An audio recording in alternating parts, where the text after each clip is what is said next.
On the Fringe with Dan Radio Style. Hope everybody out there's having themselves a great day. We are on the fringe of something interesting. Could be catastrophic. I don't think it's going to be. I don't preach fear. You guys know that about me. But we are definitely walking into the gauntlet at this point. Deep State's losing big time. They're losing bigly, as one would say. And they are running out of options. So this push for enhanced war is one of their only options left. Now, how this plays out, I think, is the big question. I do think we've got the proper people in the proper places to keep the deep state's plan from happening, but this requires a lot of faith. I don't expect anybody to have that. It's something I have just because there's nothing else I can do about it. I'm actually pretty good about letting go of things that I can't do a damn thing about. But I also understand that they're not allowed to do what they want to do. There's a different timeline. It's just pure and simple. They will be blocked everywhere they go. I don't know if you've ever had experiences in life where it either seemed like you couldn't do anything right or it seemed like you couldn't do anything wrong. It's just like you're like Midas or you're like, you had the poo touch, kind of like Joe Biden. It's one of those moments in time where they're just not going to be able to pull anything off. They are going to have the Biden poo touch. Everything they touch is going to turn to poo. Be prepared, certainly. Be ready, because I do think things are about to get very bumpy, which is what many of us have been wanting. If you think about it, we're like, I just wish something would happen. Well, that something's getting real close. And I bet you once that something happens, you'll probably almost be like, damn, this sucks. Yeah, it's all right. We'll get through it. We will get through it. I don't think it's going to be as bad as they planned, but I don't think it's going to be a walk through the park either. So we got a lot to talk about. We've got some pretty major things happening, and we've got some interesting stories that are floating around about this third potential assassin. We got two potential assassins. I don't even know what to call them, all right? And I know there's some people probably going to get pissed at me for making this distinguishment, but I think it's important. And that is, one dude literally shot Trump, literally shot bullets out of his gun. He shot at the president. That's an attempted assassination. That's for sure. Having a gun in proximity of the president isn't necessarily an attempted assassination, though it is setting up for the possibility of an attempted assassin. But all you've got is a weapon, and you're in a place where you shouldn't be. You haven't pulled the trigger. You haven't done anything like that. Now, supposedly, the second guy, right, wrote notes to his neighbor, which I think is a bunch of horse shit, but whatever. That's where the bounty came into play. Well, now we got a third dude, essentially got same kind of situation. We'll get there, but it's interesting. Who are these people? Where are they coming from? We're being told one thing. Maybe that's not totally fully true, and we're also seeing that this particular individual is tied up with a lot of creators you guys might like. So again, I'm going to kind of be careful about where I go with it, because I think we're going to be all over the park, especially if you listen to any of the people that are kind of going to get called out in this, not by me per se, but by someone that likes to call people out, Jordan Sather, you guys know him. So he'll present some information that's interesting. I just don't know. I sat there and, I know some of these people. I've been on their shows, some of these people, one of them in particular. So I don't know. But it is very interesting what this individual's done. This individual, some of the weird things that, because of who he is, he has done. I don't know. Again, we got a lot of interesting stuff to talk about. Wanted to start here. Quote by Dresden James. When a well-packaged web of lies has been sold gradually to the masses over generations, the truth will seem utterly preposterous, and its speaker a raving lunatic. Yeah, put that on, wear that, because that's exactly what's going on with all of us, right? 100%. Any of us that are trying to do all this stuff. I don't know how I feel about this, guys. So it's the United States Space Force. Semper Supra, the official U.S. Space Force song. We're the mighty watchful eye. Guardians beyond the blue, the invisible front line. Warfighters brave and true. Boldly reaching into space, there's no limit to our sky. Standing guard both night and day. We're the Space Force from on high. Love it. Cool. Watchful eye is kind of an interesting thing, though, right? So it's sort of got a weird connotation to it. It's nice to know that we've got people watching outward, or if they are watching here, then we've got concerns, I guess. I mean, of course, there's countries that want to hurt us and kill us, but why do they have to use the eye? Right? The pyramid in the eye, the all-seeing eye, this is not necessarily imagery that's cool with us. I don't know. Cool emblem. I mean, there's some neat symbolism in there. I'm not quite sure. 4 different size stars. Well, 2 seem about the same size, and 2 definitely differing. So 4, weird number. In Chinese, it's a number that sounds like death, so it's a very bad number in Chinese, but I don't know. We don't necessarily associate it with that. Also, it seems that we have the Earth or the Moon in an orbit, potentially. I don't know. It's kind of cool looking, but whatever. I don't know. I'm mixed feelings about it. Let's see if I can actually get to stuff that I need to get to. Too many buttons. All right, so here is something we're going to call out that I shared this, and again, I was like, we'll see what happens. I mean, I don't just ever run and assume this dude was well, I guess I gave him more credit than I should have. Let's just call it what it is. So this guy, Black Insurrectionist, and he posted this because he was the one that posted that Tim Walz supposedly was diddling someone, and that's like he was assistant coach, and then he stopped being a teacher because of this, and there was some place he went that was like a gay outing, right? So this dude puts this crazy stuff out there, and this dude, and this is where Jordan did a good job here, he reminds us that this dude put something else crazy out a little bit ago, and I shared it. But he said, on August 1st, 2024, I received my first communication from the now grown man who claims to have information by Tim Walz. I had initially received a DM from the person. I gave the person my email address to send me the information. This was the initial email. Please note, this was before Tim Walz was selected, as you can see.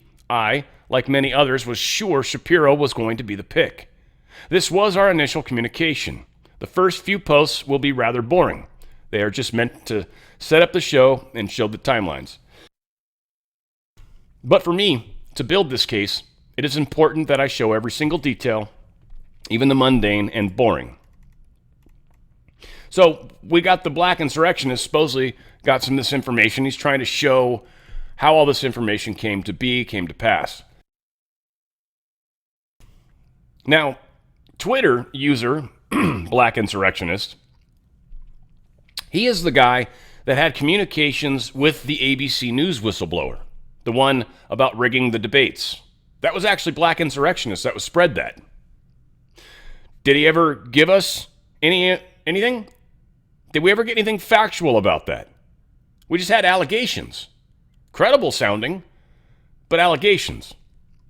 Now, while I do think this is what Jordan Smith is saying. What the hell's his name? Jordan Sather, sorry. What Jordan continues to say, he goes, while I think it's totally possible Tim Walz has those kinds of skeletons in his closet, I'm highly skeptical of the reporting from Black Insurrectionists at this point. People who specialize in forensics are analyzing BI's screenshots and finding all kinds of problems with his evidence. Now, I think I pulled this up. It's way over here. Let's see if I can try to get this back to where we were. So I don't like to credential myself, but I'm going to in this case because it's important. This is this guy. He's a career financial crimes investigator, and I now lead a fin crime money laundering team in the private sector. I conduct forensic audits on massive accounts, specifically focusing on accounting fraud and money laundering. The devil is always in the details. People who manipulate, fabricate, create, or alter documents often overlook small details. It takes a trained eye to spot these manipulations, but once you do, they're obvious. Here are the inconsistencies with these alleged emails. First problems, exhibits A and B. In the second screenshot on the left, you see Friday, August 9th, while in the email on the right, it reads Thursday, August 8th, without a comma after the Thursday. So right off the bat, that doesn't look legit. Because date formats are standard, especially when you code, you use a date format. You're just plugging out how you want it to label itself, and that's whatever date's in there, that's what's going to show. And whether or not you want to allow time for that matter. So leaving out that comma is kind of a big deal. Additionally, Proton Mail, like most email platforms, omits the time zone in the date and timestamp. In Exhibit C, where it says October 13th, 2024 at 4:59 p.m., the time zone is not shown. Furthermore, the date timestamp format is inconsistent between screenshots. Proton Mail does not use a leading zero before the single-digit hours in a timestamp. For example, it should be 6:07:51, not 06:07:51. Also, according to the Proton Mail's message header format listed on their website, this is inconsistent. This is Exhibit D. So Doc Neo YouTube is a fraud and a fake. And this proves these emails are not authentic. I think this guy did some really good work. And what is happening is we're getting people, I think a lot of it is to try to get clickbaitiness, to try to get clicks. But I do think, and it could be with this guy as well, I think there's a nefarious side to it. I actually had someone reach out to me in weird ways, trying to make a claim that they were somebody very significant. And I was supposed to read all their documents that they sent me, and this was going to prove that they were who they said they were. First off, that's insane. Just the way that even was happening, the way it was going down, and I just knew right off the bat this was horseshit. So I didn't entertain it at all. And then the individual played it well, tried to put it back on me like, all right, well, it's your loss, man. It's kind of, that kind of thing. And I was like, yep, we'll leave it at that. And I'm cool with that.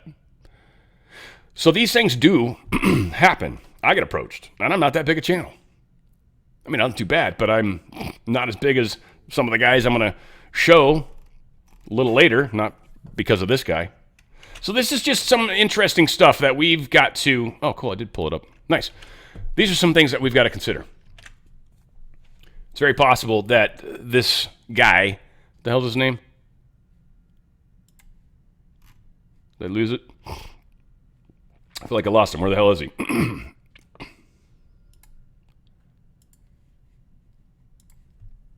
Yeah, black insurrectionist. Like, I should just remember that, right? You think, whatever the case is. Apologize for my voice, man. I got some issues today. Today's been a weird day. It's like it was cold. Like, you ever had one of those days where you just get cold in the morning and you have a hard time warming up? I got like the heat on. It's not that cold outside. Like, I don't know what's wrong with me. I don't think I'm sick. I feel fine, but whatever. As I have problems with my throat. EU state accuses U.S. of election interference. Apparently, Washington spent a whole bunch of money trying to keep Viktor Orban from being in office.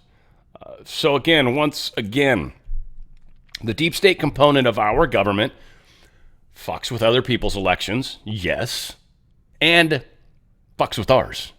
Actually, I have evidence of that coming up too, but this is the same group. They mess with elections. Why wouldn't they mess with our election? It matters way more to them who's in power of this country than who's in charge of Hungary.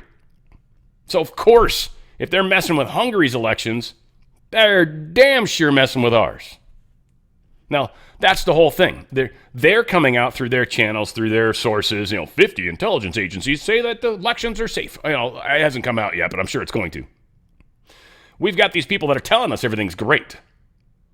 Much like, don't look at the guy behind the man behind the drapes or whatever it was. I'm forgetting the quote from Wizard of Oz. Man behind the curtain. And that's what they keep saying. And so all the people that are still asleep, that watch NBC, ABC, spout this stuff back to us and just tell us we're nuts. Well, yeah, coming from where you guys are at, I get it. CBC management put this out. Despite clear evidence, many still deny the reality of the situation, sometimes using us as scapegoats. That's why we are no longer staying silent. We will continue to counter falsehoods with simple facts and evidence. Yes, gangs did take control of our apartment complex in Aurora, Colorado, and the government did nothing. That is the real story. If you have any questions, please feel free to ask. CBC Management is the company that owns that building. It was taken over. We're being told by direct sources, though Aurora keeps telling us otherwise. Aurora keeps telling the news or through the news that this is not true. Yet, when you go to sources that aren't the government trying to protect themselves, but the actual people that are being harmed, like with the FEMA stuff, like with what's happening in Springfield, when you actually go to the people being harmed and you find out what they're going through, Well, you find out that the government's lying to us. Now, here's the problem, government. When we catch you lying over here, and we catch you lying over here, and then this lie over here happens, then you try to tell us, yeah, but these are these weird out cases. And it's like, these are super important places, and you're lying to us, which means, government, if you're lying about these things at this point, especially since there's multiples, that means you're lying about everything. And government's going to say, well, no, I'm not lying about everything. That's your burden of proof, not mine. You appear to be lying about everything. Because you lie about so many things, I'm just going to assume it's everything. Until you can prove otherwise, which you don't do.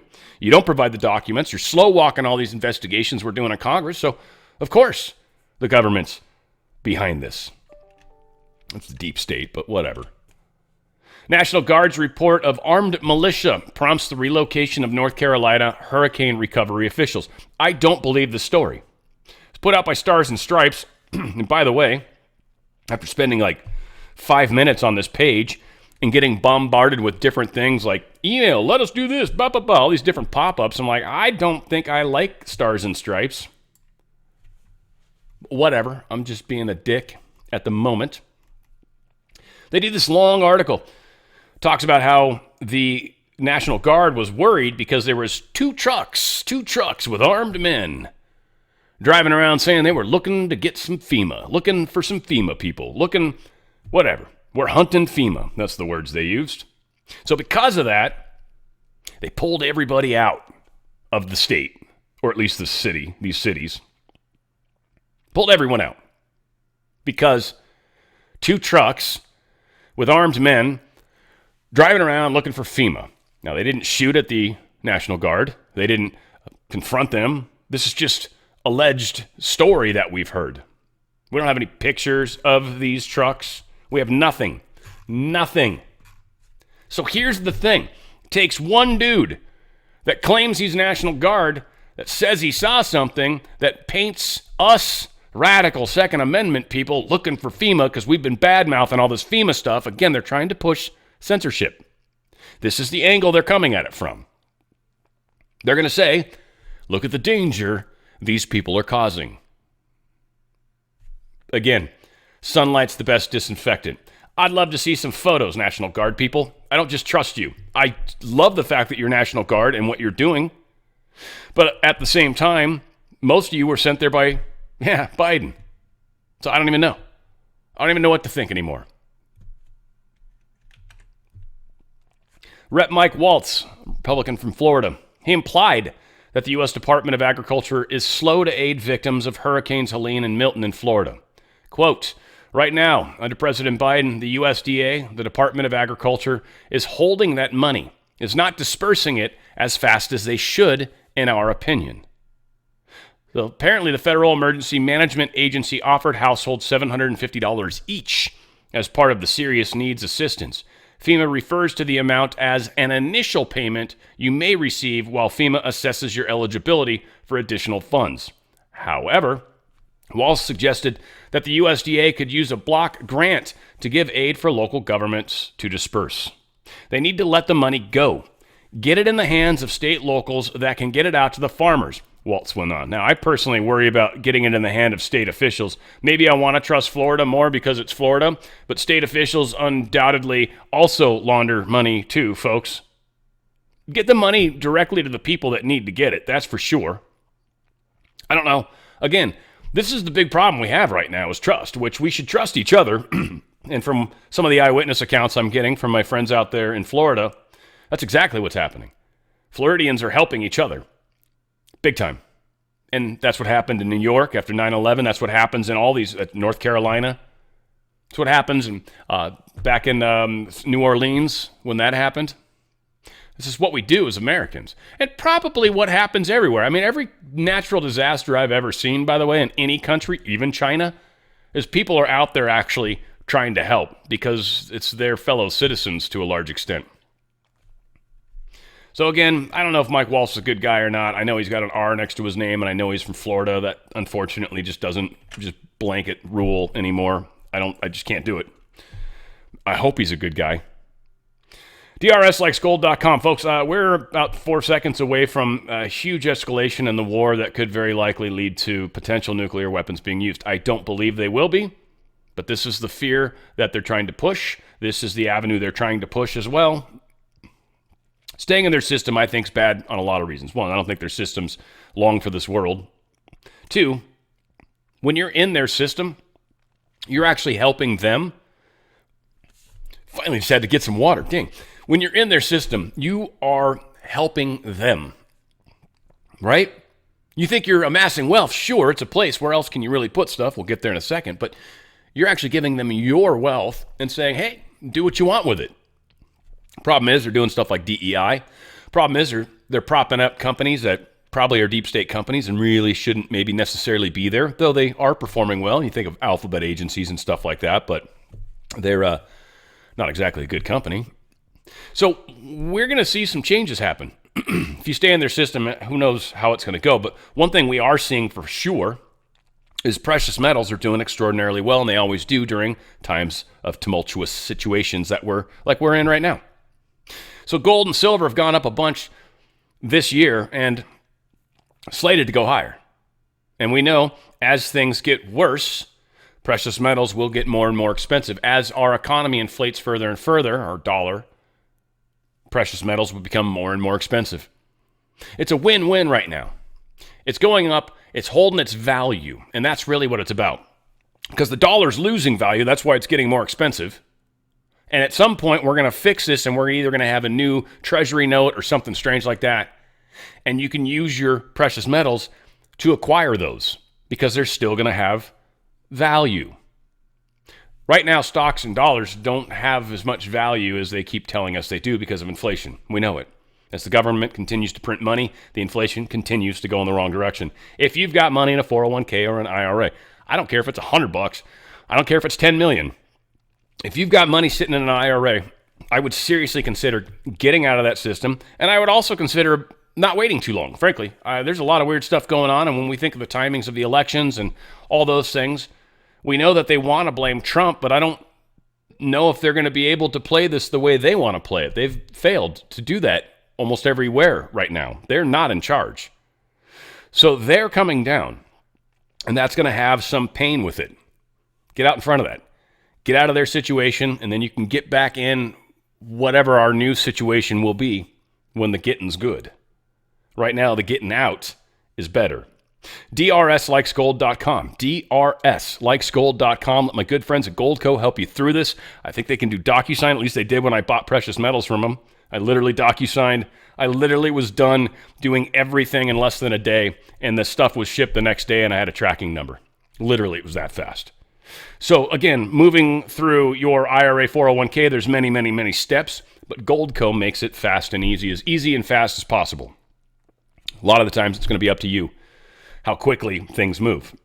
Go to DRSlikesgold.com, DRSlikesgold.com. Get out of their system before they get out of you, and they're definitely trying to. All right, we got, some Tucker Carlson here. O'Keefe Media. Yes, I think he's having James O'Keefe on. Anyway, here's him talking about it. It'll help answer all these questions. One of our plans when we started TCN was to run great long-form content, documentaries on topics that other people were ignoring. Well, we have the best so far. It's called Line in the Sand, and it's by James O'Keefe, one of the last brave and honest journalists in this country. How brave? James O'Keefe embedded with the cartels as they moved migrants engaging in human trafficking at the largest scale in modern times from Latin America to the United States. He embedded with the cartels with hidden cameras, and the result is this documentary, Line in the Sand, which we are proud to run exclusively on TCN. Line in the Sand, October 10th. Highly recommended. So this movie's out right now, and James O'Keefe is kind of getting some crap for not offering it up for free. And I understand that it's so important that we need to get it out there and people need to see it, but you also got to understand, too, if somebody's putting out their own money, they're spending $100,000+ of their own money to make something to help get information out. I mean, you would think you would want to help them recoup some of that, right? So, again, I think at some point he might release it. I'm sure some people are potentially considering doing it just themselves. I'm sure there's, like, if you buy it or rent it, you could probably record it. I don't know why you couldn't. Maybe they've got some fancy software, but whatever the case is. I don't know. It's a very good movie, though. People that have talked about it are, like, really, really talking about it. Very excited about it. It's powerful. It's well done. So, again, something we should probably check out.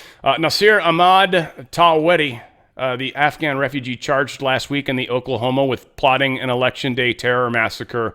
Well, we're finding some more interesting lies about this individual as well. Apparently, he was previously flagged by U.S. Customs Border and Protection this summer, weeks before his arrest. During a reevaluation of his 2021 entry into the country, immigration records reviewed by Just the News show those records conflict with the Justice Department's portrayal of Tawhedi's criminal information filed with the U.S. District Court in Oklahoma City. Immigration records stated that the Afghan refugee was led into the country on humanitarian parole on September 9th, 2021, and not with a special immigration visa reserved for foreigners who worked for U.S. agencies, as federal prosecutors told the court. So the federal prosecutors said he was here on a special immigration visa. What was actually filed for him was he was on humanitarian parole. Not the same thing. And in fact, there's some differences in these two things, but once again, it's showing this weird inconsistency with what the federal government's telling us, what the federal government's even telling a court, how they seem to be willing to make things up to fit their agenda. Kind of like what Jack Smith's doing with Trump and what Chutkin's doing and what Engoron and Mershon are doing. And I'm surprised I remembered Engoron's name. That's pretty impressive. Texas Department of Public Safety troopers arrested a Venezuelan migrant. He was actually working with students in a middle school to try to get them to join the Tren de Aragua gang. Fortunately, the Texas police put a stop to that. And this was in the southwest Houston community of Sharpstown. So again, everybody's got to be watching their own areas because things are pretty crazy. So Bill Clinton admits Lincoln Riley would be alive today if we vetted the people that came into this country. Also, just want to point out they pulled this dude out. First off, just talking about vetting, I mean, this guy's a mess. Just all the times he's been to Epstein Island and everything else. But all said, he is falling apart. This dude's getting old fast, real fast. He looks horrible health. Whatever the case is, here's Bill Clinton. You had a case in Georgia not very long ago, didn't you? They made an ad about a young woman who'd been killed by an immigrant. Yeah, well, if they'd all been properly vetted, that probably wouldn't have happened. But if they're all properly vetted, and that doesn't happen, and America is not having enough babies to keep our populations up, so we need immigrants that have been vetted to do work, there wouldn't be a problem. And he couldn't keep people all torn up and upset. Right. So, I mean, right, wrong, and different. I know a lot of people are worried about the declining birth rate in the world. I think people are still just kind of focused on it wrong. And I also know a lot of people come at it from a very religious standpoint. It's not really an argument I want to have. So I don't agree per se. I obviously don't have kids. So I'm one of these people that I guess is selfish. I think we get called sometimes. That always pisses me off. But whatever. Who cares? Enough is enough. An illegal in Georgia faces multiple charges of child cruelty after allegedly assaulting several children under her supervision by hitting, pushing, and attempting to strangle them. Yeah. This incident highlights the ongoing issues related to border security policies, with critics pointing to the administration's approach as a contributing factor to such events. The situation underscores the need for effective immigration oversight to prevent and address such crimes. Cobb County Police reports that there are at least 4 victims, and there could be more. They were contacted by local children's hospitals who reported that they treated a 10-month-old baby with bruising all over his body and face. That's when the police started looking into the babysitter. So, yeah, we're creating problems all over the place, aren't we? Group of Catholics held a rosary rally outside the home of Michigan Governor Gretchen Whitmer on Sunday. Again, pissed off at the kneeling thing with the content creator where she fed her a Dorito and she was wearing a Harris Walls hat. And I guess she was mimicking the receiving of the Holy Eucharist. So I guess that pissed a lot of people off. I didn't quite catch that the first time I watched it. I just saw her feeding her a Dorito. I thought it looked kind of weird and just odd. Like, to me, it looked kind of dominatrix-ish almost, but I didn't quite, I guess my mind didn't go immediately into the religious thing. And I'm even brought up Catholic. Like, that's totally in my ballpark to run to that, right? Like, I don't know, whatever. Okay, come Camel. GPS. 4,309 mobile devices were at the Rawhide Event Center in Chandler, Arizona for a Kamala Harris rally. 4,309 different mobile devices were at her rally. 531 were from actual Arizona, where 2,015 of them were actually from California. So 92% were at 3 or more of Kamala's rallies. Now, I don't think that is a big deal because there's a lot of people that go to a bunch of Trump rallies. Like, so that goes both ways. But still, she's having to recycle people, I think is the point they're trying to make. We're not having to recycle people. We just got people that want to recycle themselves because they're having so much fun. That's a bigger difference. All right, so this is kind of powerful. San Francisco lawyer Harmeet Dillon shares that Harris began her political career by breaking the law. San Francisco lawyer Harmeet Dillon shares this story. In 2003, during her campaign for district attorney, Kamala Harris, along with other candidates, agreed to a campaign finance cap of $211,000 under a matching funds program. However, when she fell behind in the race, she significantly increased her campaign spending. An ethics complaint filed against her revealed that her expenditures exceeded $600,000. Despite violating campaign finance laws, Harris reportedly avoided repercussions because the San Francisco Ethics Commission, whose members were allegedly tied to her former lover, Willie Brown, chose to overlook the violation. Additionally, while campaigning, Kamala Harris raised funds by soliciting donations from slumlords she was supposed to be regulating in her role at the San Francisco City Attorney's Office, where she worked on behalf of tenants receiving public assistance. Yeah, she did the same criminal stuff then that she's still doing now. Because again, deep state, slime, always slimy. They stay slimy. This young lady, she defected from North Korea, enrolled in Columbia University, and discovered that the same Marxist indoctrination. She says even North Korea isn't this nuts. Probably true. Kind of cute. You guys know I was going to say that. Come on. Kamala Harris celebrates Columbus Day. This is how she celebrates Columbus Day. It is an honor, of course, to be with you this week as we celebrate Indigenous Peoples Day, as we speak truth about our nation's history. Since 1934, every October, the United States has recognized the voyage of the European explorers who first landed on the shores of the Americas. But that is not the whole story. That has never been the whole story.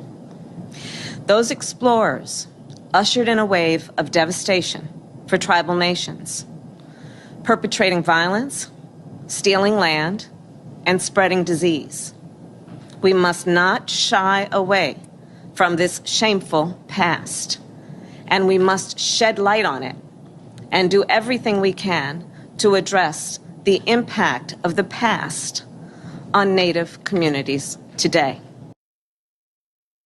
Again, I'm speechless. Just the disrespect, the hatred, it's crazy. Time magazine owner calls out Kamala Harris for turning down multiple interviewer requests. Time magazine's talked with Trump and talked with everybody else, basically, talked to Biden even, but Kamala Harris won't, and they're kind of wondering. I think it's a little strange. We know, now I think it's really interesting. I've got a news story somewhere where she's talking to Brett Baier on Fox News. She's going to go on Fox News and talk to Brett Baier. Brett Baier. I think Brett Baier's a pile of shit. I'm going to say it again and again and again. Ever since Arizona, it's when I stopped watching Fox News, and I still don't watch it. I pull some of their crap, but I have not. I had someone put it on in the bar one time, and I told them to change it. They're like, I thought you liked Fox News. I put it on for you. I'm like, no, put something else on. Women's softball's fine. I don't care. Anything other than Fox News. I don't want to watch that shit.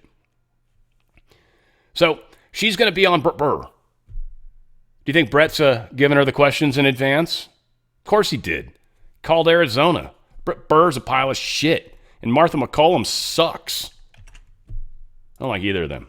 If you had any questions. So Kamala Harris plagiarized at least a dozen sections of her criminal justice book, Smart on Crime, according to a new investigation. The current vice president even lifted material from Wikipedia. They have the receipts.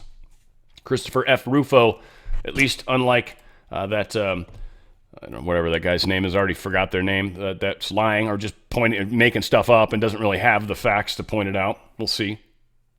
But Kamala Harris plagiarized at least a dozen sections. Big surprise, Joe Biden, major plagiarist, right? Anyone surprised? No. Newly promoted White House Press Secretary Karine Jean-Pierre. Apparently she's having a little bit of a problem with Kirby. Kirby's supposed to get equal time up on the stage, but it seems lately Jean-Pierre has been bogarting that time, if you will, because she feels that she's kind of, she feels like when he shows up that she's being chaperoned. And she's a big girl now, so she doesn't let him talk. But the problem is Biden said, I want equal time for both of you guys, and this is Biden's press release. This is not Jean-Pierre's press release. Or is it? And I think that's really the question here. If Biden was actually in charge, she wouldn't be doing this. She's been put in charge, and Kirby is not. Because otherwise, there'd be equal time, right? They'd be doing what they're supposed to. Biden would be handling it, which he can't handle anything. So Mark Anderson shared this, and Elon Musk was like, yep, this is exactly right. But Mark Anderson shares, quote, free speech was and is an unmitigated disaster. I know it sounds inflammatory, but every piece of evidence points to the fact that we need really aggressive government regulation of speech platforms. The free market doesn't work, and it never will. This is the Atlantic Journal put this out. Mark is sharing this because he's like, masks off, we know who the baddies are. And Elon Musk's like, indeed, right? We know exactly who the bad people are. Like the Atlantic, just a horrible rag of a periodical, if you can call it that. Can you even call it a periodical anymore when it's web-based now? Fetterman is advising Dems to take Elon Musk seriously. He's pretty worried because he realizes they're losing Pennsylvania. He's got his ears to the ground, and he's hearing a very different story than what we're being told by the standard Dems out there. And he's like, y'all need to seriously, one, listen to Musk, listen to what he's saying, but two, respect the fact that voters love him. He's reaching a lot of the audience. So between Trump and Musk and some of these other people that are coming out and basically saying they're supporting Trump, it is making it borderline impossible for the deep state. Borderline impossible. They'll still try, of course. Here is the RNC co-chair, Laura Trump, talking about how she reached out to get the DNC to try to help get Americans to trust elections again. The fact that any American feels like that their vote doesn't matter and their vote doesn't count is terrible. And that's exactly why we at the RNC have worked so hard over the past 6 months or so to rectify this. Look, 2020 was a horrible election. That was an election where you have so many people, still millions of people who say, I still don't know what happened in that election. We want to restore confidence in our electoral process. We've reached out across the aisle to our friends at the DNC and said, would you guys join us in this pursuit? We have yet to hear back. We'll let you know if we do. But we have gone across this country and in every way possible tried to make sure that we have a free, fair, and transparent election. And whether that means suing states and secretaries of state who don't clean their voter rolls, who don't want a parity of election workers, Republicans and Democrats, the same number you're supposed to have, whether it's that we have to go to the Supreme Court like we had to do in Arizona to make sure you don't have non-citizens registering to vote. We have done everything possible in our capacity to make sure that this election indeed is fair and that every single legal vote is counted. And we hope people are going to feel that as they're going out to now officially in a lot of states start early voting right now. Indeed. And not surprised that the Democrats don't want to help because, of course, they want to cheat. They have to cheat. That's the mandatory thing. Democratic presidential candidate Kamala Harris will sit down with Fox News chief political anchor Brett Burr for an interview on Wednesday. I will not watch it. I highly recommend none of you watch it. In fact, don't watch it. I don't even know. Recording probably still counts as a view, so I don't know. I'd say just wait and see what stupid crap comes from it, but I don't know. A lot of you guys might watch it. I don't think most of you watch Fox, but some of you do. And I share a bunch of their crap. Let's be honest, they're probably one of the better networks, but still, they're crap. Brett Burr is a pile of trash, so I don't know what's going to happen here. What's going to happen, yo? Okay, here we go. Next section. Donald Trump put this out. Truthed it, to be precise. I believe it is very important that Kamala Harris pass a test on cognitive stamina and agility. Her actions have led many to believe that there could be something very wrong with her. Even 60 Minutes and CBS, in order to protect Lion Kamala, illegally and unscrupulously replaced an answer she had given, which was totally bonkers, with another answer that had nothing to do with the questions asked. Also, she is slow and lethargic in answering even the easiest of questions. We just went through almost 4 years of that.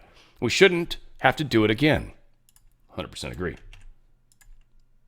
Here's Donald Trump. Well, this is military handling the enemy within. This is one of those things where you're like, you got to read between the lines, but I think he's telling us something pretty intense here as far as, how we're handling the internal problem that's bound to come. And it does seem like he's pointing towards the liberals, that when the election happens and he's pronounced winner, there will be rioting. But that actually should be easy to clean up. I think the bigger problem is the enemy from within, not even the people that have come in and destroying our country. By the way, totally destroying our country. The towns, the villages, they're being inundated.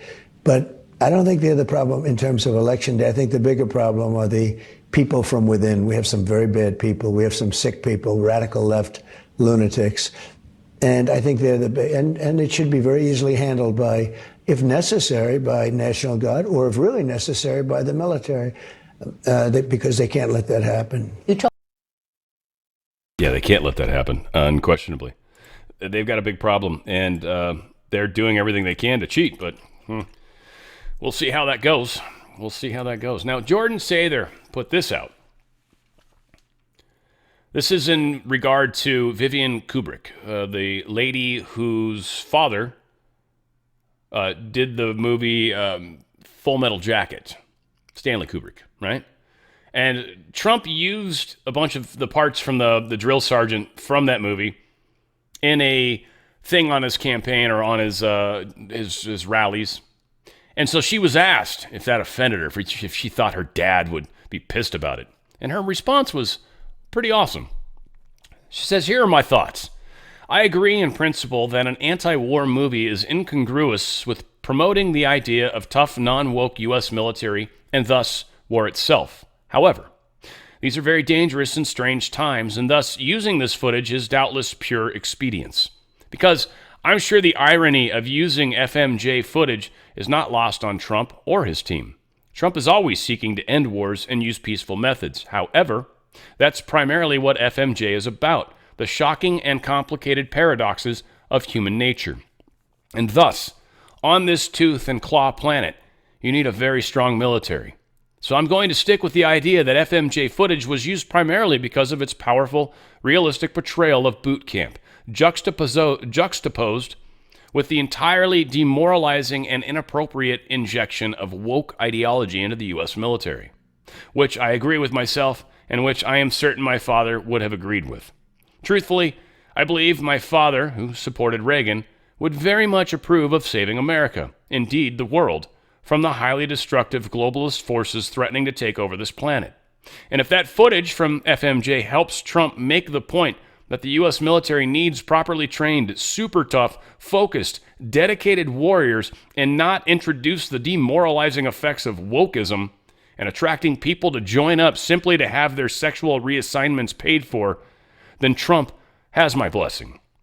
Finally, knowing my father very well, I can assure you he had a profound grasp of how paradoxical human nature is, which accounts for how at the same time he made anti-war films, he had a great passion for guns, self-defense, not hunting, and he had quite a few. My father had a great respect for life, his movies being unimpeachable evidence of his love for life, liberty, and the pursuit of happiness. So on that basis, I feel very confident he would be a Trump supporter and would forgive using FMJ incongruously if it helps the case of freedom. Well done. Eric Trump posted this: with their lagging polls, I'm increasingly concerned about the old adage, desperate times call for desperate measures. And this is what I've been hinting at. This is what I've been warning. I don't think they have a lot of ammo left. I don't. And I don't think they've got real significant ammo, but I do think they've got a bunch of ammo. Well, some ammo. Not a bunch. I just got through saying there wasn't that much. I think there's some. And I think they've got to be very careful how they use it, because every time they use it, we either shut down that avenue or that's one more asset they can't use. And right now, a lot of their assets are failing miserably. The second additional assassination attempts that weren't even attempts, we're stopping them in advance. Why? Because Trump's got the armor of God on. That's what the armor of God is. It's not that like somebody's going to shoot at you and then it's going to magically like miss you like Matrix. No, the armor of God means before the dude even gets anywhere near you, he will be arrested. That's what the armor of God is, that you are protected. And in that protection, anybody trying to do nefarious things will be shown a light on. That's the power we all have. Most people think that's too, well, that's somebody outside of myself. I know, it's pretty crazy how well this works, isn't it? And that is the point. And again, it still cracks me up. People that are like, you got to put on the armor of God every day. That's the dumbest thing I've ever heard in my life. Put the damn armor on and leave it friggin' on, okay? Don't take it off, ever. Trust me, you can sleep in the armor of God. You can shower in the armor of God. And it's okay to wear to church. You'll be fine. Leave it on. Stop this idea that I got to put it on every day. No, you don't. That's stupid. Seriously, we've got to change the way we think, or we are going to have a hard time through this transition. All right, I've been teasing about it. Here we are. Riverside County Sheriff says deputies probably prevented a third assassination attempt on Trump. This dude had a shotgun and a loaded handgun with a high-capacity magazine, which means the handgun had more than 10 rounds. I'm jealous, that's all I can say. He came from Nevada, and he came across state lines to be a part of this Trump rally. He claims, and I'm not saying he's not, because he's been on a bunch of shows, but he's been claiming that he's a huge Trump fan, so why would he even try to kill Trump? It's like, no, that's not even, I just didn't know the difference between Nevada laws and California laws, and okay, got you. But one of the problems that I have that I'm having a hard time getting past is the fact that he manufactured a pass to get into the event. He forged a ticket for the event. He didn't have a ticket. He forged one. Now, maybe he doesn't want to show up on the radar. He's one of these guys that believes he's unconstitutional. What is it when you're not you're not part of America, you're like a sovereign citizen of the world or whatever. There's something people do. So he has fake license plates that are, I guess, typical for people that go down this particular path. And his documentation that he had suggested the same as well. So that's one of those things where there are people on our side of the fence who'll be like, see, he's a good guy. I don't know. Still kind of smells like CIA a little bit to me. And the fact that he's been on some of the shows he's been on doesn't necessarily surprise me. Again, that's kind of how you do it. One of the problems I have with interviews, and I've done a few, not many, and the problem I have, I'm going to be straight up honest with you guys, is the vetting process of somebody that you want to interview is ridiculous. And anybody that says they can vet somebody, I think is full of shit. Even my best good friend, Alpha, talks about vetting people, and he's probably really good at it. I think he's better at it than I am, for sure. But I still think that's a ridiculous thing to say. Like, you're not. No, you have no idea who these people are really and what's in their heart. I mean, that's the trick, is what's in their heart. And so,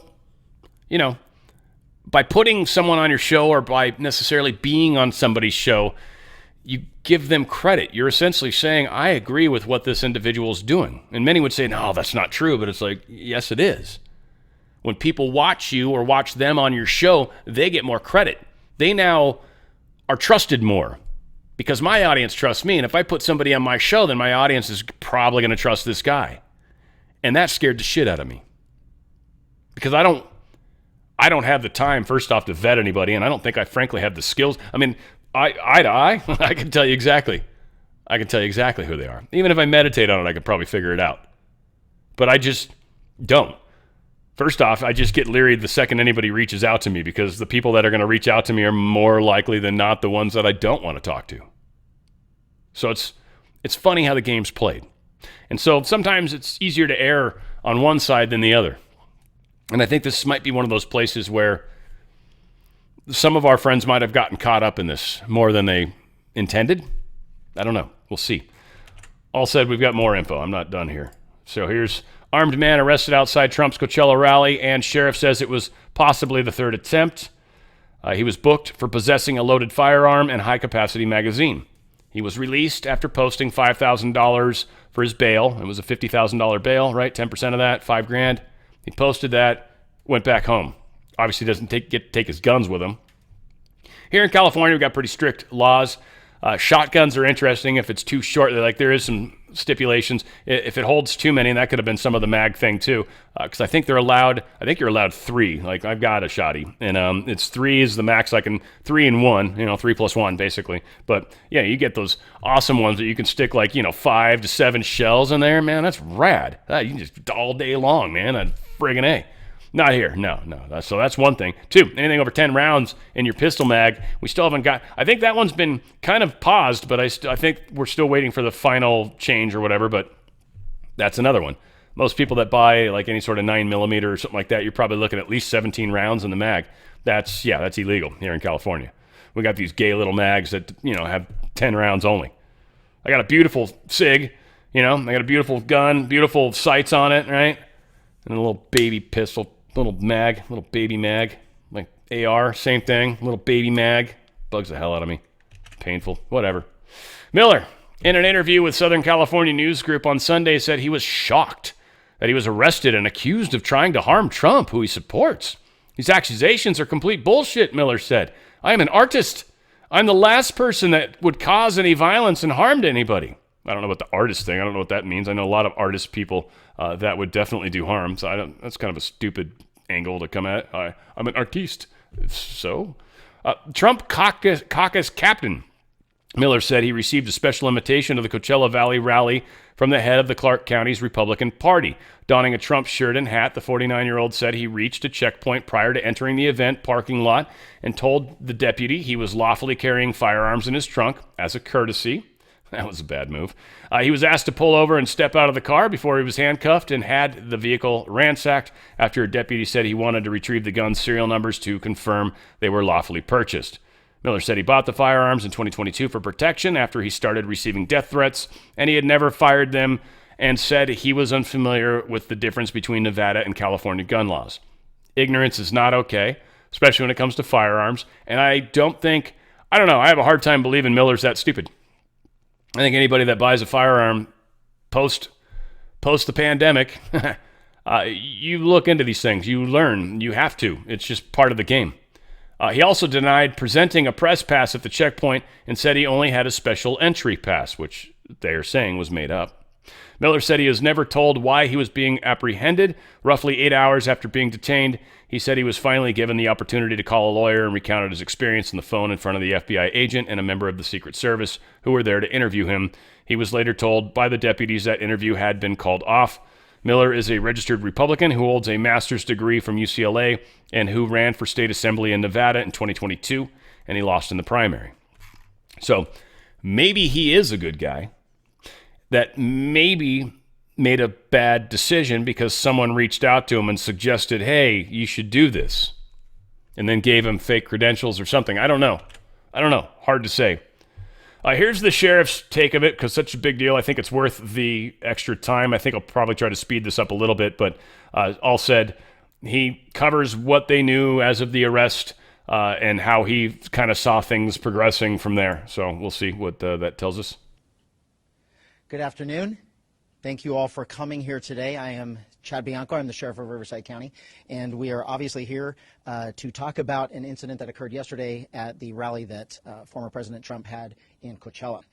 There has been a lot of media stir beginning last night with social media and further on today about the arrest, and so I am here to give you as much information as I can. I will answer all of the questions that you have.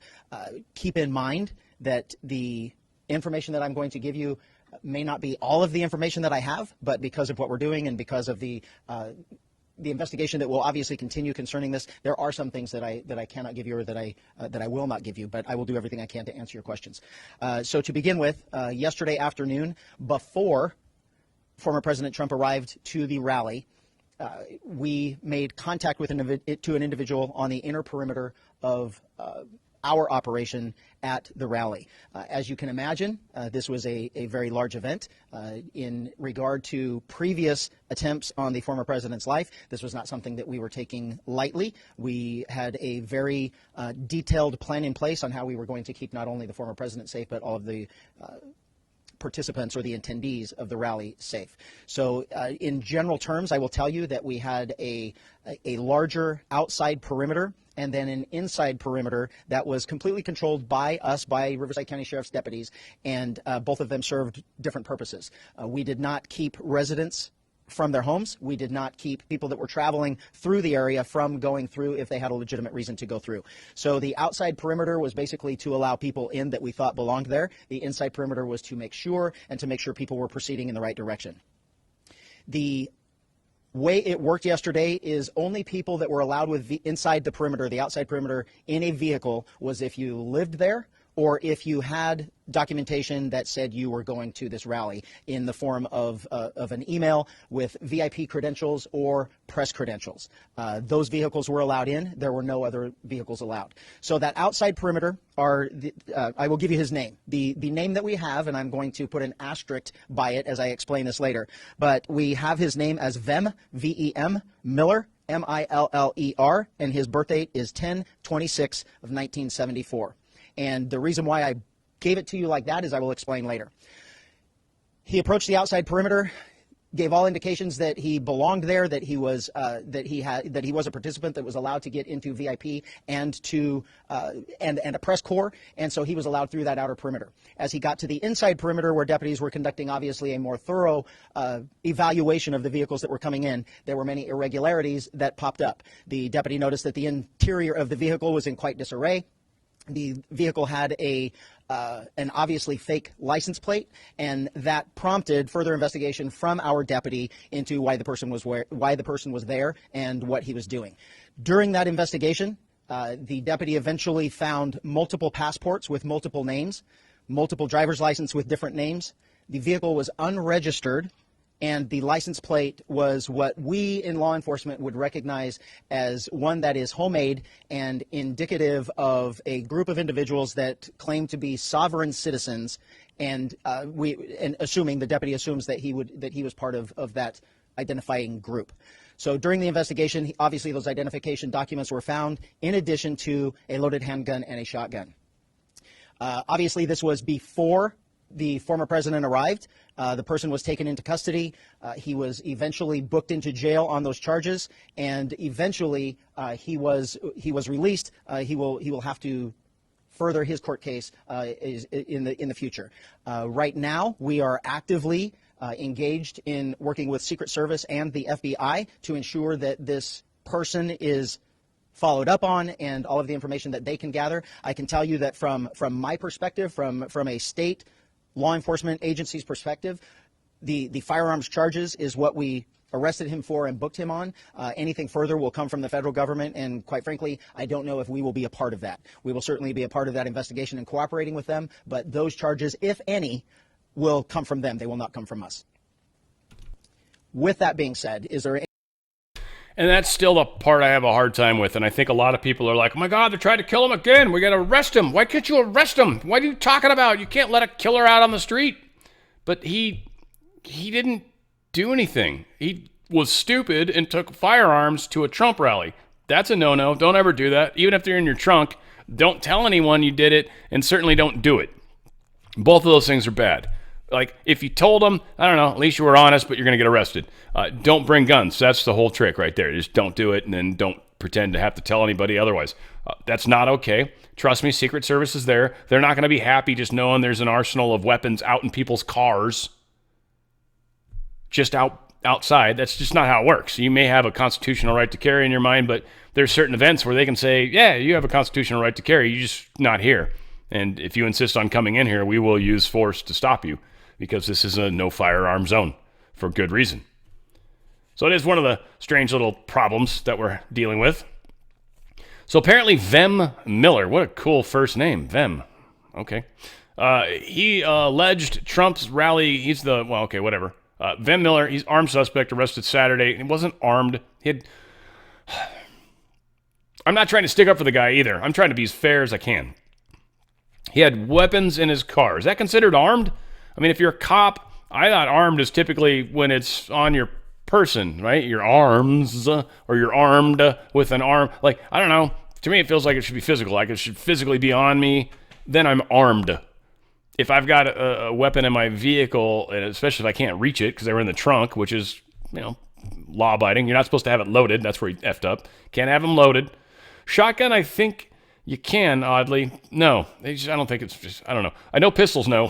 Pistols are weird. They got to be locked, or you can't have you can, I think, even have a mag in there, but it can't be inside the gun. Whatever. Like, I don't know. I'm always, like, overly cautious because, yeah, if someone does, it's just a stupid thing to get arrested for, right? Especially when I'm going down to go shooting at the range or whatever. It's, like, kind of annoying. So you got to transport it properly.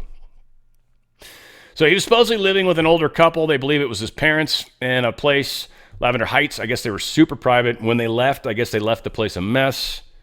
So, I don't know, not necessarily the best of people or best of neighbors. Now, here is where Jordan Sather is kind of, I don't know if he's attacking or not. I feel like he's bringing information to the forefront.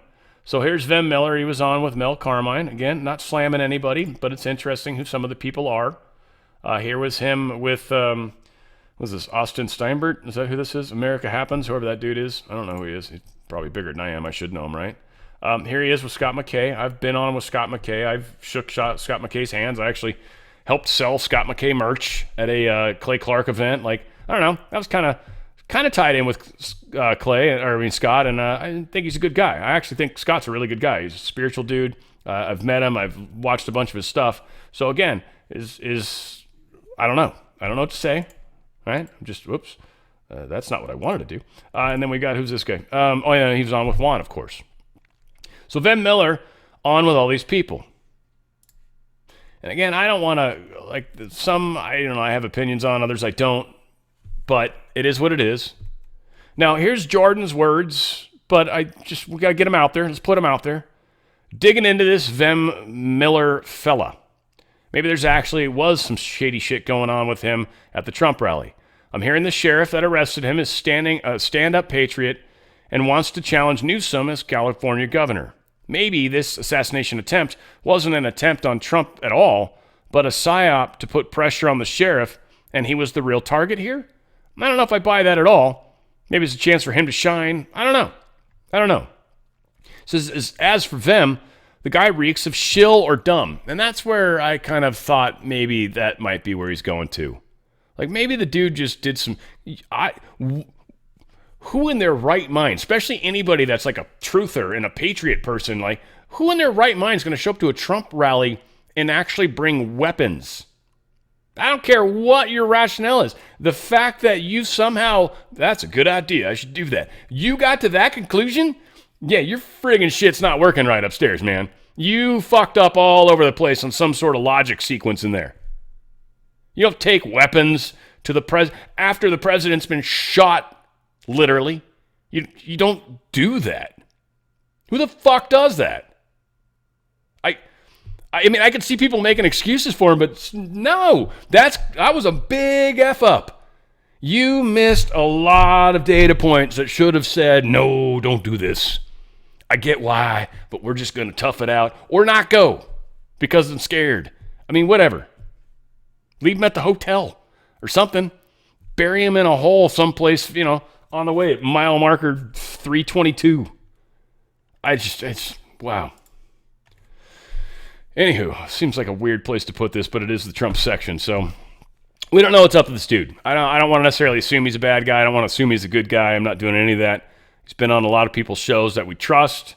I don't know if that necessarily means anything either. I've seen a lot of people on some of those people's shows that I think are friggin' horrible. So again, I think they just have everybody on. Again, that's where I have problems. I don't want to just have everybody on, because then I don't want you guys to just think everybody's okay.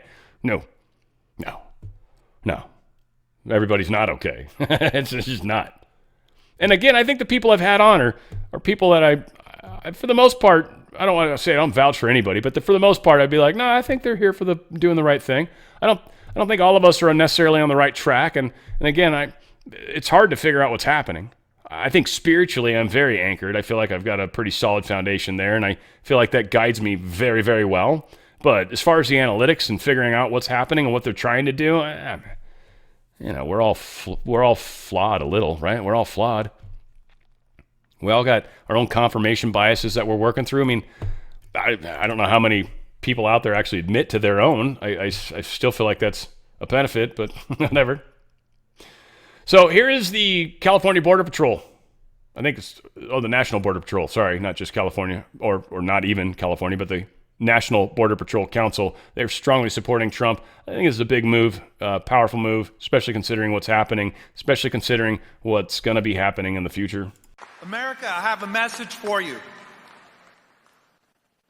If we allow Borders R. Harris to win this election, every city, every community in this great country is going to go to hell. The untold millions of people, unvetted, who she has allowed into this country that are committing murders, rapes, robberies, burglaries, and every other crime will continue to put our country in peril. Only one man can fix that. That is Donald J. Trump.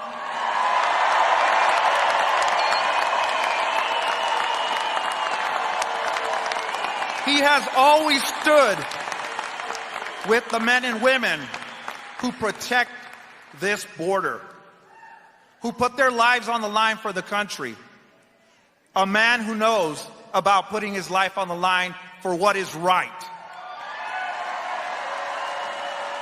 This November, we have a choice to make.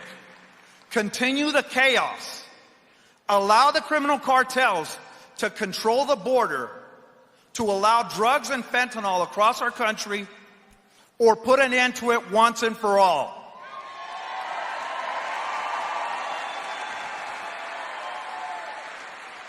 On behalf of the 16,000 men and women represented by the National Border Patrol Council, we strongly support and endorse Donald J. Trump for President of the United States. Yeah, it's just going to be like 12 seconds of applause. Come on now. Got enough. Donald Trump put this out. North Carolina, Georgia, Florida, Alabama, South Carolina, Tennessee, and always Louisiana, Texas, and other states. Due to the unusual activity of storms, hurricanes, and tornadoes and other natural disasters, especially in well-reported parts of our country, when I win the presidential election of 2024 on November 5th, the most important day in the history of our country, we are going to allow you, retroactive to September 1st, 2024, to purchase a generator for your home, which will, in so doing, entitle you to fully deduct the total cost of said generator for income tax purposes. With what our country is going through, and with the poor responses you're getting from the White House and the federal government, including lying Kamala Harris and crooked Joe Biden, this is something you fully deserve. This tax deduction is available until August 31st, 2025. Trump's already thinking ahead. He knows we've got more problems coming. Another reason why I am very, very proud to be a sponsor or tied with Energy Tech. I love these guys. It's Energy Tech with an I, so Energy, I-N-E-R-G-Y. You can kind of see it on the screen if you're paying attention, but I-N-E-R-G-Y, and Tech is T-E-K. Energy Tech. Tech is T-E-K because it's friggin' made in America. It's tech. It's tactical. It's strong. Even though tactical's with C. Doesn't matter. It's written on the side here. It's strong. It's actually got a metal cage around it, aka a Faraday cage. This thing's actually safe for EMP. This thing would survive a crazy solar experience. This thing would survive all sorts of crazy stuff. Now, would most of your electronics? I don't know, doubtful. Might not matter anymore. But, you know, whatever was off at the time might still work. This battery will.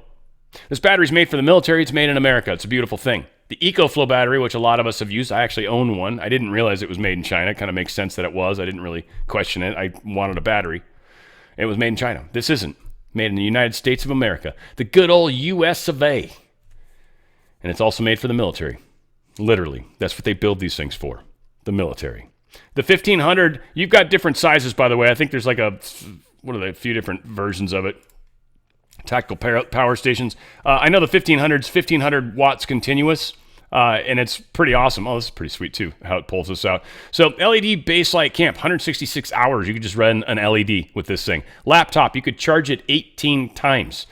50-inch LED TV, it'll run for 11 hours. I ran mine, maybe slightly bigger than that, but I ran mine with it and it ran fine. And it's surprising how little power these TVs use, by the way. DC electric blanket, you could run for 24 hours in case it gets freezing cold.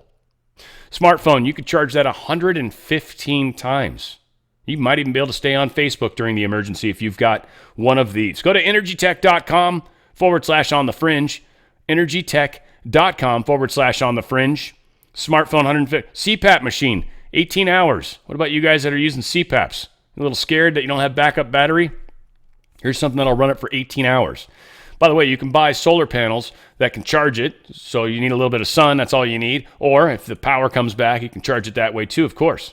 18 hours for your CPAP. How about a 7.1 cubic foot freezer? That'll run that for 30 hours. By the way, one of the things you can do with freezers and refrigerators, giant fridge too, by the way, 15 to 20 hours, depends how often you open it. That's the key. How often you open it, they do bleed a little coldness, but, you know, this is one of those things where you could actually have a freezer and a fridge and sort of switch this thing back and forth and let it keep each cold. You've got a lot of options if things get crazy. One beautiful power pack, this one beautiful Energy Tech. Wow, you can even stack 2 batteries. Holy crap. This guy holding this must be just insanely strong because with this middle battery pack and the head unit, as they call it, that's like 40 pounds right there, easy. One more battery, dude, that's like another 20 pounds at least. That's like 60 pounds, dude's just curling it. Yeah, what's up? Dude, that's rad. So that's a whole bunch of extra. That doubles all these numbers up top. Doubles all these. So you can actually buy, once you got the head unit, you can buy multiple batteries. I didn't even actually know that. Pretty powerful. An incredible thing. It's resistant to sand, dust, hail, rain, all this stuff. 41 pounds, see? That's what I got, this guy right here. And then I've also got one of the solar panels. Incredible product. Go to energytech.com/on the fringe. Use coupon code on the fringe, no matter what. Go to energytech.com/on the fringe. This is a friggin' serious battery for people that want to make sure they're going to be safe no matter what happens. Some fun stuff going on in New York. We've got the top Cushman and Wakefield real estate broker. His phone was seized by New York prosecutors in the Adams probe. So, yeah, Mayor Eric Adams being probed. Bragg's the one that's seizing these devices, which is kind of interesting.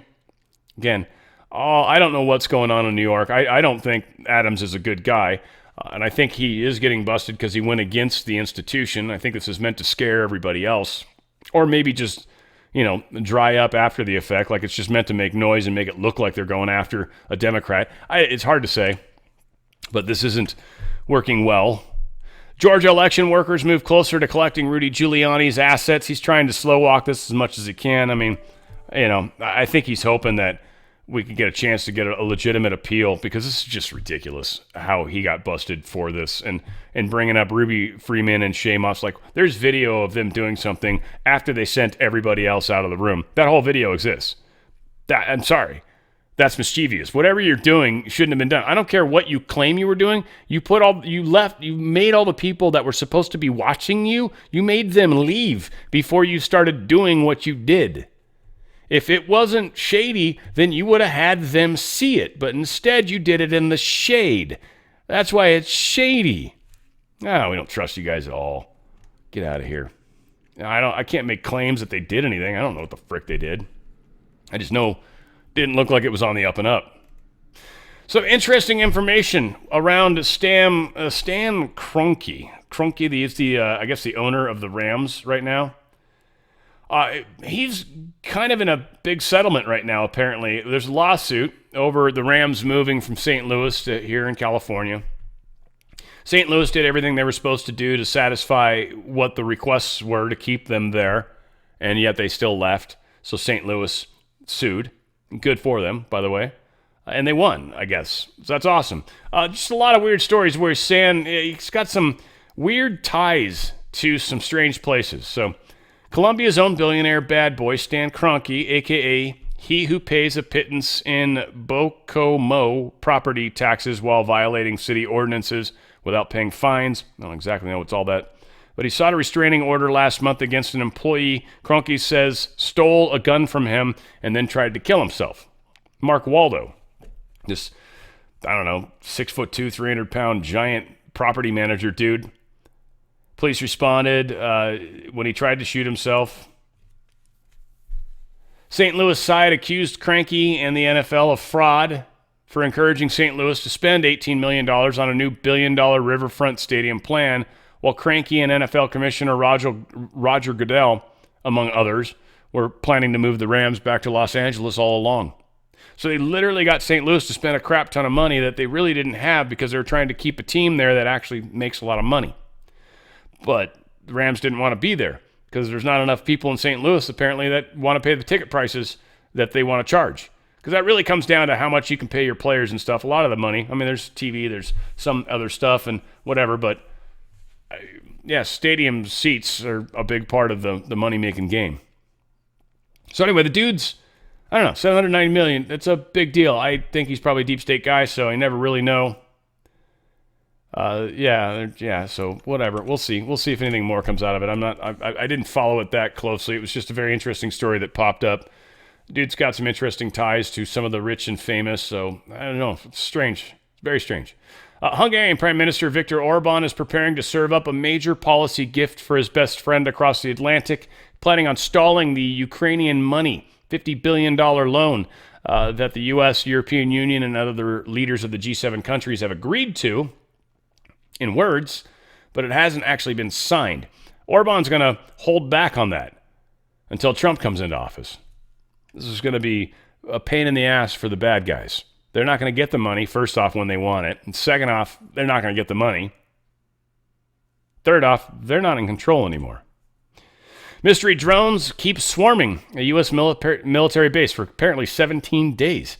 And the Pentagon's stumped. Really? Lloyd Austin, one of your DEI hires, can't figure this out? Huh. That's weird. General Mark Kelly wasn't sure what to make of the reports that a suspicious fleet of unidentified aircraft had been flying over Langley Air Force Base on Virginia's shoreline. Kelly, a decorated senior commander at the base, got on a squadron rooftop to see for himself. He joined a handful of other officers responsible for a clutch of the nation's most advanced jet fighters, including the F-22. For several nights, military personnel had reported a mysterious breach of restricted airspace over a stretch of land that has one of the largest concentrations of national security facilities in the U.S. The show usually starts 45 minutes to an hour after sunset, is what they're telling them. First drone arrived shortly.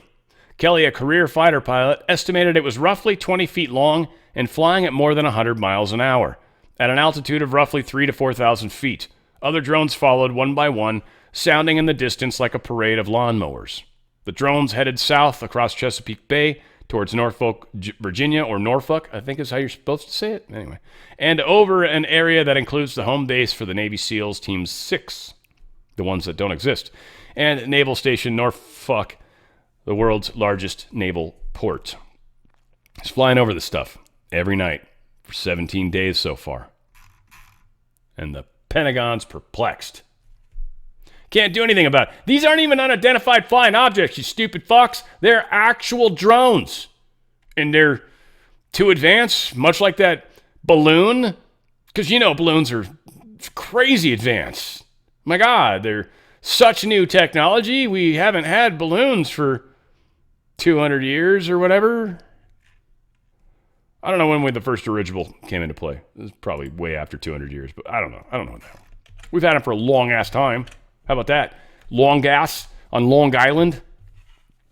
The Iranian government cut off indirect communications with the United States as tensions in the region continue to rise. So now we're not talking to them, and this is happening at the same time. Israeli tanks are rolling into southern Lebanon just after Donald Trump issues an ominous warning about World War III. This will escalate the war. Tanks on the ground that's not you just do this to go after one small thing. This is a ground war. So we'll see what happens. This is another place where we probably want to put a nice little bubble of golden white light over this area of the world that right now is about to get a little bit crazy. It's probably a prayer that all of us should keep, that all of us should try to hold that vision in our mind, because this part of the world needs to calm down, or as my girlfriend would say, come down. Needs to come down. Then she says "kamate," which helps, and she's not even Hispanic, which is always funny, but it's like, oh, that's what you meant. I thought you said come down. Like, what do you mean? What are you talking about? Not on my high horse. Get out of here. China says launches military drills around Taiwan. That's obviously translated, because that's pretty funny. China says launches military drills. China begins military drills around Taiwan, planes and ships encircling the island. This is interesting. They've been doing kind of stuff like this, but we know, and there's been people close to Xi, that just the way he's been acting, I think he's going to do this Taiwan thing sometime soon. This is suspicious. And then on top of that, we've got North Korea. They're doing all this artillery right along the border. And now I guess they're planning on destroying any roads or railways, any roads or train tracks that come into North Korea. They're going to destroy them. They've come out and they've let the United States know, hey, this is what we're doing. We're going to do them like right on the border. So don't worry. We're not going to shoot this stuff into other places, supposedly. But we are going to blow these things up so you can't get into our country. We're going to lock you out. So that's what's going on. I don't know. It's weird, all of it. North Korea appears to be preparing for explosions on roads connected to South Korea. Yeah, we talked about that. What's this one? The army to be ready to shoot. Yeah, so they're ready to shoot, and they also put all their artillery in the southern part. We talked about this yesterday. All the artillery down there is pointing at South Korea. If they have any sort of nuclear artillery, I'm sure that is currently in play. Robo-vacuum cleaners turned racist after a hack attack. ABC told us this. RT News is reporting it because it's just so ridiculous. But the owners of the robotic vacuum, this is the one they call the, what do they call this? I don't have one of these stupid things. Oh, lost it. The Chinese-made EvoVax Dbot X2. Noise coming there. Also known as the Roomba. There it is. The Roomba. It should be capitalized. The Roomba. Well, someone's been hacking them. There's a number of people that complained about them. Sort of hacked them. They were doing things they shouldn't be, and then they started talking. There's a speaker on them, and they were starting to say things. What they did say is it sounded like it was like a young kid, and it didn't sound like it was like a Chinese kid. So maybe some young teenager who's gotten pretty sharp and figured out how to hack stuff, or potentially a young child or young person, young man that works at Roomba that has access to these things is messing around with them. Whatever the case was. How would you feel if someone hacked your little digital appliance that is supposed to help keep your floors clean? Serial loser Michael Cohen is making a last-ditch effort to revive a lawsuit alleging that Trump sent him back to prison, ending a home confinement arrangement in retaliation for writing a tell-all book. So this dude's a douchehole. Cohen, I hope you end up in jail for, I don't know, a long time. Or, whatever. I hope you get what you deserve. How about that? Let's put it that way. I don't want to insist what it is, because I don't know. It's not my job. He's got some bad mojo, though, that's for sure. Dude's in big trouble in that regard. Sean Diddy Combs hit with a new civil suits alleging sexual assault and rape spanning 2 decades. Yeah, there's I think extra 6 or 8 people, 12 people. 5 more complaints, sorry. They keep coming out constantly. So yeah, a lot of these are going to keep popping up. Sean Diddy was all over the place. Of course, we know the same about Usher. His daughter's even going after him. We've got all sorts of scandal that's coming to the surface. The deep state is losing, folks. They are. It's not going well, but they are losing. Kanye West's office was a sexual playground, is what people are saying, while his wife, Bianca Censori, was his orgy coordinator. I just think this is a wonderful picture. For any of you gentlemen out there, you might like it. You can pause the video here at any point you'd like. All said, yeah, boobies. Kanye's a bad guy too, apparently. And he kind of knows how he backed away from all this Republican stuff and like being an important, good person. Like he tried desperately to get into that world and never really quite made it, did he? No. Kind of weird, huh? Tried. Never made it. Here we are, finding out more bad stuff about him. And that might have been the case, man. He might have just been too dirty and they're like, yeah, look, here's the thing, buddy. You've made so many mistakes, we can't let you be in this group. And he's like, come on. I said sorry. Yeah, anywho, we'll see what continues to happen, but strange world that we're living in, and things are changing quickly. Just be as prepared as you can, folks. It's all we can do. And try to send some positive energy in the places that need it right now. I love you guys. Where we go one, we go all. It's on the Fringe with Dan Radio Style.